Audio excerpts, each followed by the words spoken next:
It's been a pretty quiet weekend on the MLB side of things, but we did get another update on a potential Alec Bohm trade again. Shocker. It seems like that's been the move so far that we've seen all of this offseason.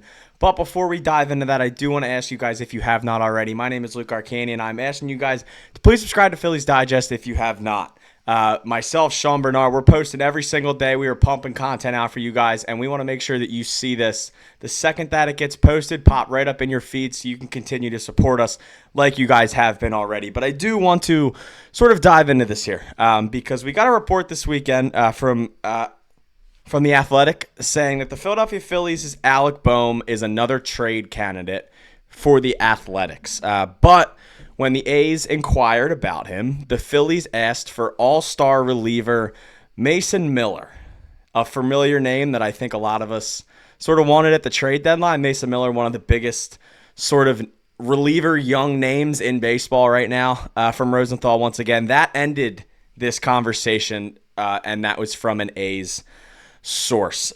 So it has been a pretty wild offseason as far as Alec Bohm.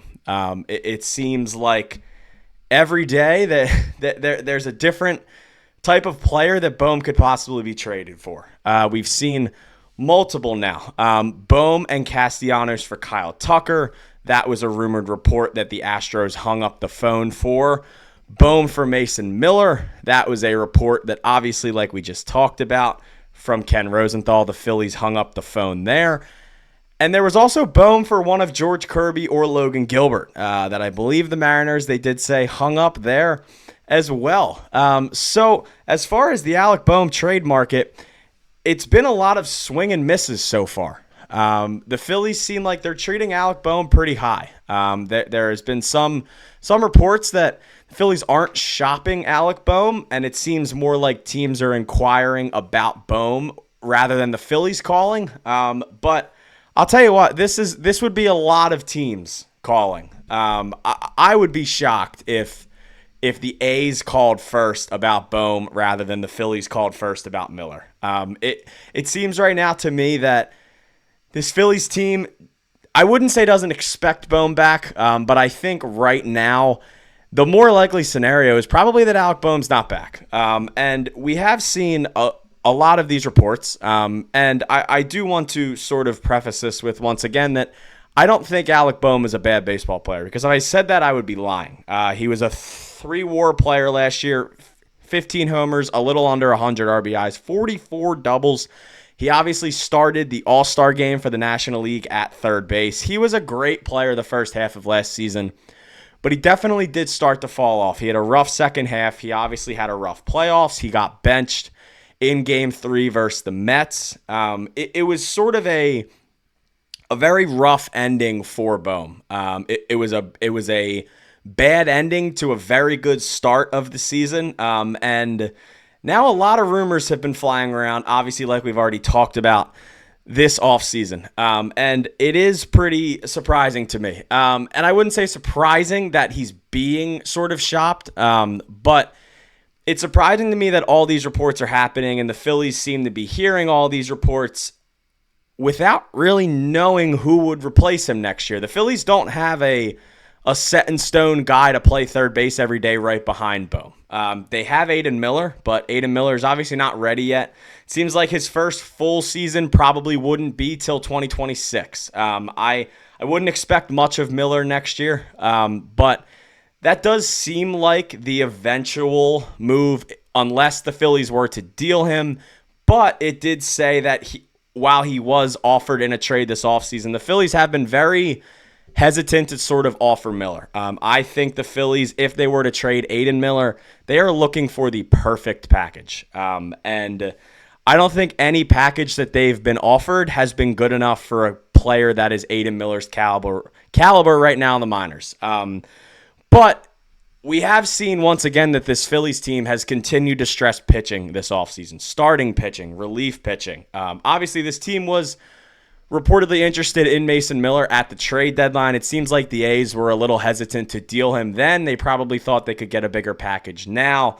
But Mason Miller's a really, really, really good pitcher. He was unbelievable in his first full season with the A's. He's just 26 years old. He's 6'5". He had an ERA plus of 159 last year. He had 65 innings in 55 games. He allowed just 6 home runs in 65 innings, 104 strikeouts as a reliever in 65 innings, just 36 allowed, 5 hits per 9, a 2.49 ERA, and a .877 WHIP. That is just nasty stuff. That is once again a guy that I think the Phillies would love to have in this bullpen. I would love to have Mason Miller, but once again, I don't think you're getting Mason Miller for this type of player. This type of player will not get you an all-star reliever that's just 26 years old. And I get it. Bohm is, once again, he was a 3-win player last year. He's under team control for 2 more years.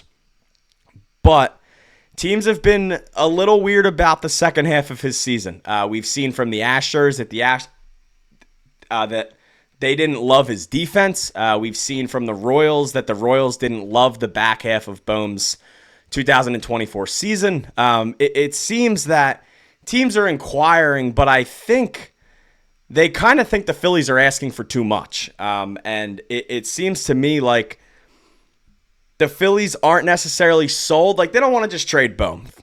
Obviously, they don't want to trade him just to trade him. He was a valuable guy last year. I mean, 44 doubles, 97 RBIs, just 86 strikeouts.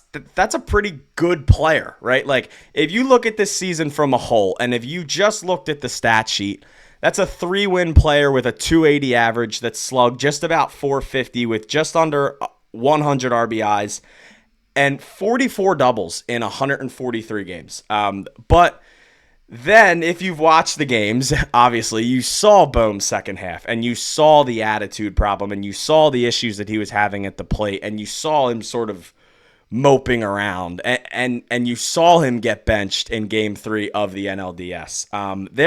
There is definitely some sort of issues there, and it seems like teams aren't valuing Bohm like the Phillies are. And I did want to keep some sort of updates on this because it has been a bit of a whirlwind of a weekend. There hasn't been much. There's been that sort of report thrown out for Miller.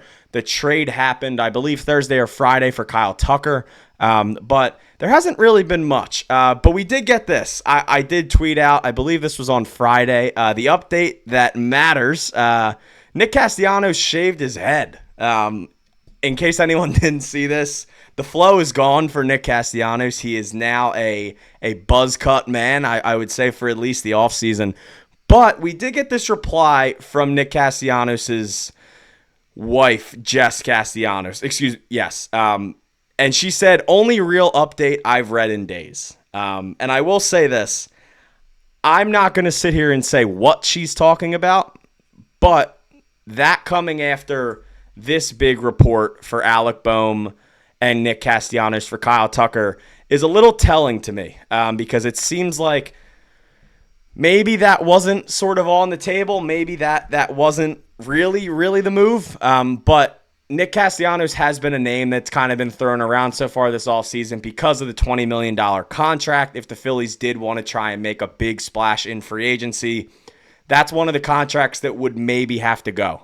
So that was a bit of a telling reply from Jess there. I'm not saying that's, once again, anything specific, but it is something to think about, because it seems like some of these reports we're seeing might not be 100% true. And I do want everyone to remember that this offseason, there's a lot of stuff that comes out in the offseason, and a lot of tweets and a lot of videos and a lot of stuff on MLB Network and all that sort of stuff. Just because you hear it, not everything is 100% true. Some packages get overblown, some tweets get twisted. Not everything is true. So a lot of times, sometimes the best thing to do is just to wait and see how it plays out. But obviously, we have to get on here and talk about stuff if we see things. So with that, I do want to get out of here. Would you guys trade Alec Bohm? Because right now, it does seem like there are some people sort of starting to remember the Bohm of the first half and think about the team control that he has and think about the small contract that he has. But I'll say this: if there was any possible way for Bohm to be in a package for Mason Miller and Andrew Painter or Aiden Miller weren't involved, that is a move I'm definitely going to think about. So with that, I want to hear your thoughts down in the replies and the comments. Thank you guys so much for watching. This has been another episode of Phillies Digest. Peace.